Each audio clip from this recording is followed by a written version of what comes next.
Hello and welcome back to Ready Steady DIY. If it's your first time here, thanks for joining us. If you've already subscribed, thank you for subscribing. Today on the channel, I want to talk about some books. So let's say you got to buy a present, and the present is for someone who really likes video games, vintage video games, and you don't know anything about them. What do you do? Well, today I might have an answer for you. There's a series of books by a company called Bitmap Books. They're a British company, and these books are truly amazing. As someone who really loves vintage video gaming, I can tell you, having these books in my possession really means something. It's not like a frivolous little thing. It's not silly. These are great books. And if you're looking for a gift for someone you know who likes vintage gaming and you don't know what to get them, this might be something to check out. Today I'm going to take a look at the Atari 2600 7800 Visual Compendium by Bitmap Books, and I'll show you the Commodore 64 book they have as well. These are books that would impress anybody. You don't have to be into vintage gaming. They're just beautiful books. And if you're curious about them, you want to see why I think they're so great, stay with me till the end. For now, let's get going.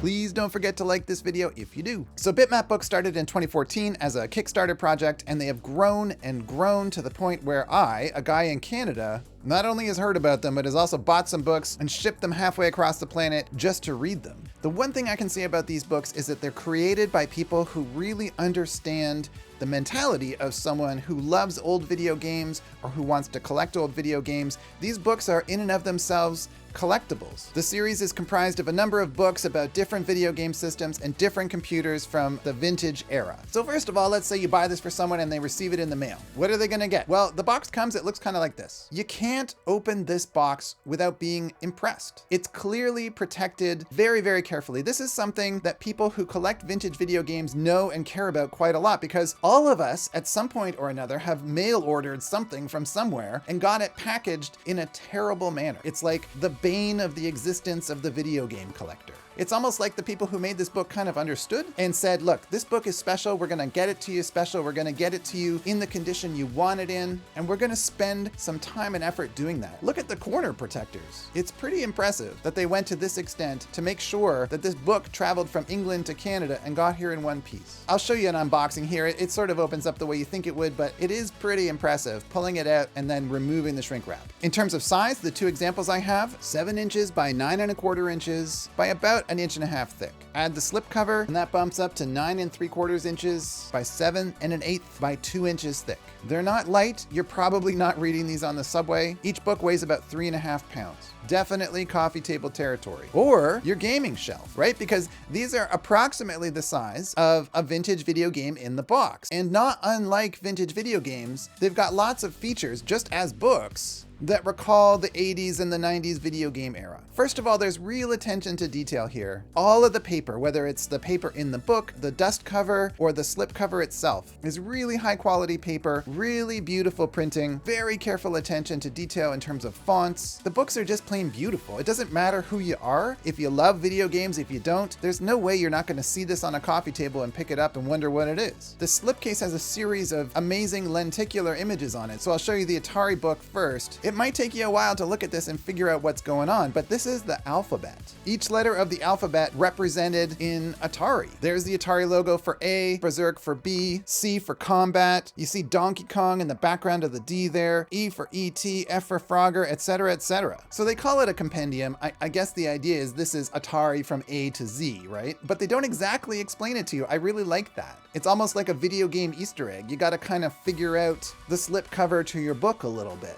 And because it's lenticular, you're gonna tilt it and play with it and see a little bit of movement, a little bit of motion, because ultimately these were the first games that moved, right? So it's kind of an interesting visual metaphor. So the book slides in and out of the slipcover, no problem. It moves in and out very effortlessly. It feels really elegant as you're opening up the book. Then, as you look at the slipcover, if you got one, they don't all automatically come with slipcovers. The company tells me that when they started selling the books, they didn't have slipcovers, and then they didn't want to just include it for people and sort of slight the people who bought early and didn't get slipcovers. So now, in some cases with the older books, a slipcover is an extra purchase. With a newer book, it comes with it. So my Atari 2600 book has a slipcover. My Commodore 64 book doesn't. Kind of wish that was clearer on the website so that I could have bought the slipcover when I bought both books and I could sort of combine the shipping. But anyway, be cautious of that if you're ordering. But if you look at the slipcover, it's pretty impressive. And then you get into the book. book, and the book is filled with great detail. I think it really honors the visual impact of some of these games. One of the things that I love about vintage video games is just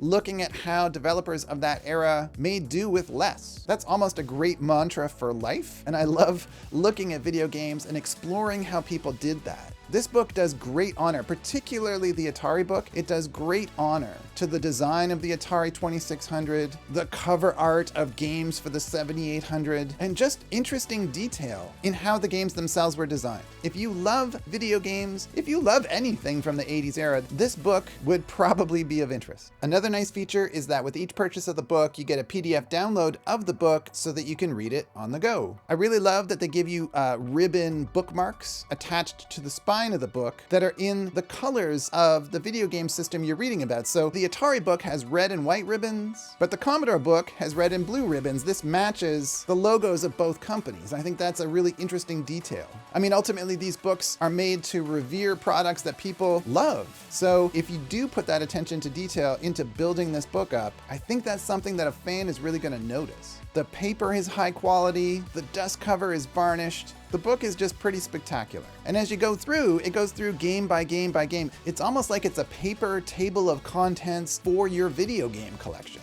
As you open up the book, I'll show you the Atari book here. The beginning part of the book explains the rise of Atari, the tremendous success they had post 1977 and up until about 1982. It does a really good job of depicting what happened in the great North American video game crash of 1983 and why Atari met with a demise. It also goes through in great detail all the games you could possibly wonder about. If it's a game of note or importance to anybody, it's probably in this book. And it probably has a really interesting visual representation as well as an interesting blurb about it. It's almost like if you don't have it in your collection, but you do have it in the book, you're kind of covered, you know? I love these books. I think they're great. If you're looking for a gift for someone who loves to game, who loves computers, whether they're modern games or old games, modern computers, old computers, doesn't really matter. This is the beginning of home video gaming. This is the beginning of an industry that has changed an awful lot about life today. Even if it's an era that's before your time, even if vintage gaming seems kind of quaint or silly to you, you gotta take your hat off to the company that made this book because it does an excellent job of depicting the roots of modern video gaming as being fascinating. So whether you look at this as a nostalgia trip or whether you look at it as a history lesson, I would find it hard to believe you're going to replace this coffee table book with something more interesting. So there you go. I hope that helped you out. If it did, please feel free to like or subscribe. Liking and subscribing can really help a channel. And if you could do that for this channel, I'd really appreciate it.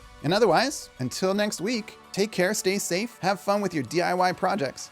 Make sure you've played Atari today. Make sure you've adored your Commodore 64. And I'll see you next Saturday.